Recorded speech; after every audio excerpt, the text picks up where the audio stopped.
On est devant notre système d'échange d'eau de pluie. Voici les contours pour notre excavation. Comment ça va, Fred? Bien. Le plan prévoit à peu près combien de litres? On va mettre un système de 1900 litres, donc 16 aquablocks. 16 aquablocks et on va construire ça ici même? Oui. Combien mesure notre excavation? Le système mesure 45 cm de haut. Il va être situé sous le pavé et sous le granulat.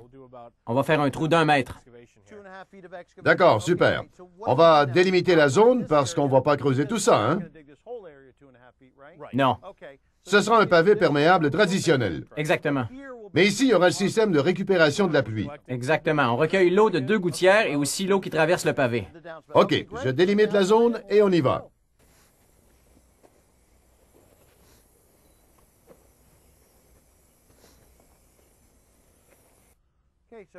Ici, Fred, on a un géotextile non tissé. On met ça sous notre système de récupération d'eau de pluie. Mais pourquoi fait-on ça? Pour protéger la doublure de tout débris de pierre, de granulats ou de racines qui pourraient pénétrer au fil du temps. OK. OK, on va envelopper toute la zone pour notre centipède et recouvrir les bords de notre excavation. Exactement. On a creusé pour l'aquablox et laissé un trou ici pour le snorkel et le centipède, c'est-à-dire le réservoir de pompe, qui est un peu plus bas. OK, allons-y.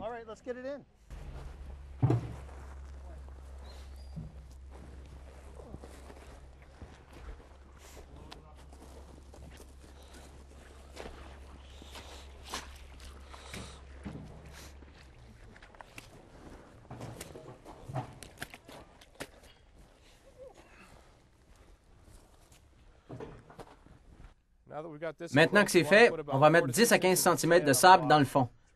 C'est une autre protection pour la doublure. Parfait, OK, on y va. OK. Combien? 3 cm? 10 à 15 cm. 10 à 15 cm? Bon, OK, on y va.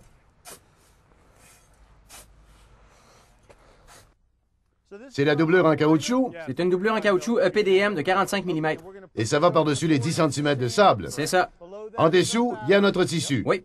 Et il y a le trou là. C'est prévu pour? Pour le snorkel et le centipède, le réservoir de la pompe.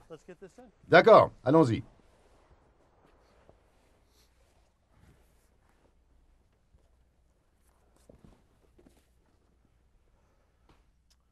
Cette doublure nous permet une personnalisation que les anciens réservoirs et citernes d'eau ne permettaient pas. Exactement. Ces réservoirs sont à taille unique. Et quand on les installe, ça crée une énorme poche d'air. Mais avec le système modulaire sur le site, on a la possibilité de le personnaliser. Par exemple, si on tombait sur une vieille souche en creusant ou quelque chose d'autre d'enterré, on pourrait creuser autour et adapter le système pour qu'il cadre. Avec le tissu, le sable et la doublure? C'est ça. OK, il faut bien le tendre.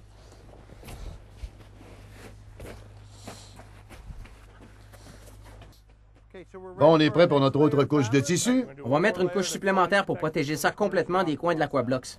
OK.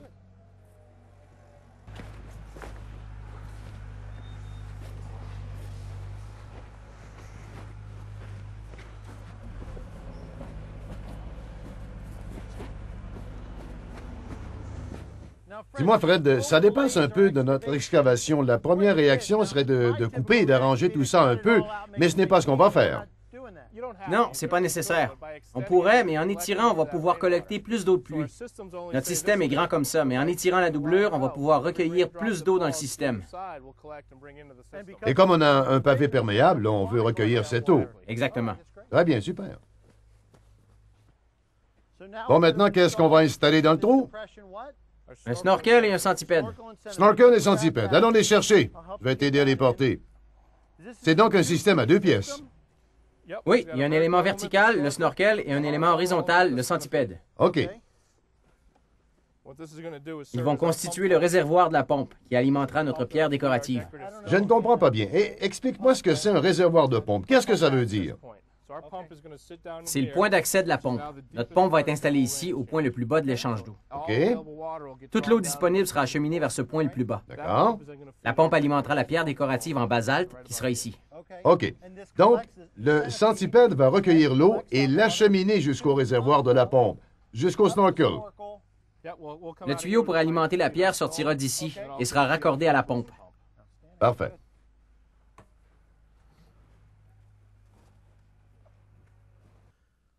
On a de grandes pierres rondes de 10 à 15 cm qu'on va installer autour de notre pompe centipède pour bien la caler. Maintenant, on va commencer l'assemblage de l'Aquablox. Fred, comment ça se passe, l'assemblage? Bien, tout ça nous a été livré bien à plat sur une palette de panneaux. 4 panneaux au milieu vont assurer l'assise structurelle. Ça permet d'accepter des charges H20, très bien pour une utilisation résidentielle.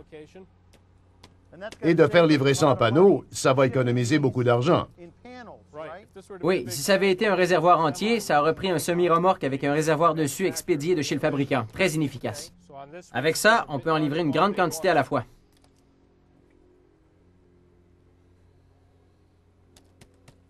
C'est fait en quoi? C'est un plastique polypropylène recyclé. Et C'est du matériel recyclé à 100%.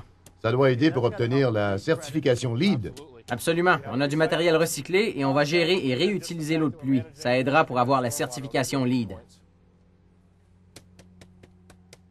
Ne le prends pas mal, mais ça ressemble à une caisse de lait. Ça va supporter la circulation des véhicules? Absolument. C'est la même idée. On crée un vide, mais les caisses de lait n'ont pas de charge structurelle. Si on passe dessus, on les écrase. Elle sera écrasée? Oui. OK. Mais si on les recouvre d'un matériau adéquat, de géotextile, on peut rouler dessus sans problème. Et tu as parlé d'un vide. Une pierre de 5 à 7 cm qu'on utilise comme pavé perméable comporte environ 35 à 40 de vide. Combien y a-t-il de vide ici? On a environ 8 litres par pied cube quand on utilise du granulat. Ici, on arrive à 20 litres par pied cube. OK, voilà pourquoi on l'utilise pour recueillir l'eau. OK, on les installe. On va en prendre 16. Avec ça, on a environ 1900 litres. D'accord. Ça fait environ 120 litres par Aquablox. Bon, je vais te les passer. Elles sont extrêmement légères pour la manipulation. Oui, elles sont très faciles à utiliser. Mais si on avait un grand réservoir, il nous faudrait une excavatrice. OK.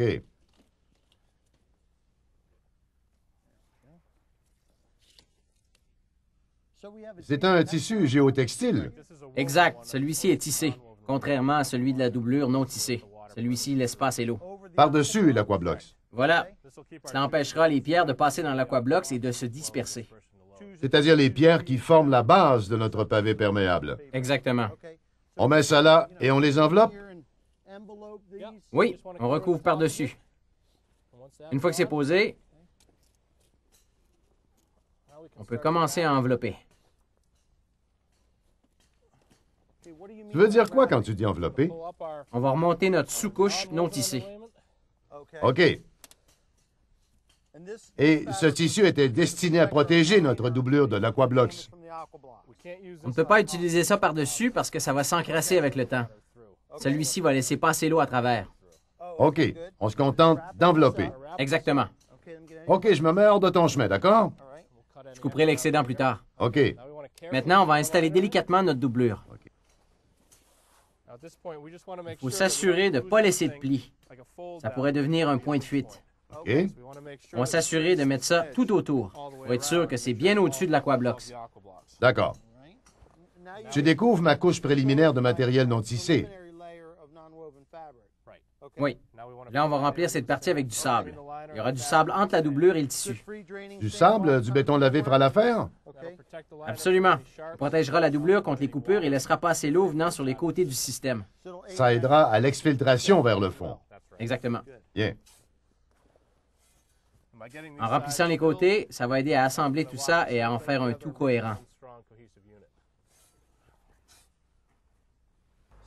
Fred, je suis agenouillé sur l'Aquablox. C'est le géotextile tissé qui sépare tout ça. On va mettre notre pierre ici, mais là, je vois des fils. Qu'est-ce que c'est? C'est notre pompe, celle qui va alimenter notre colonne de basalte, notre pierre, et qui va se trouver ici. Elle va se trouver ici, au bas du snorkel. Elle va faire remonter l'eau recyclée à travers la pierre et elle la maintiendra aérée et filtrée. Elle est submersible? Absolument. Et pourquoi il y a ce petit Y au bout? On a le tuyau et il y a un raccord pour qu'on puisse enlever la pompe si on veut. Ensuite, on a notre raccord en T. Un des bouts va dans la pompe de charge pour donner la pression et l'autre alimente la pierre. Et ça va là-dedans? Oui, on connectera les autres pièces plus tard. Ce morceau dépasse, mais on va le couper. On va le couper à la hauteur finale. Donc, on ne le verra pas, il sera complètement recouvert. Exactement. OK. Il ne reste qu'à établir une ligne, à brancher, et on sera prêt. Parfait. Magnifique, merci.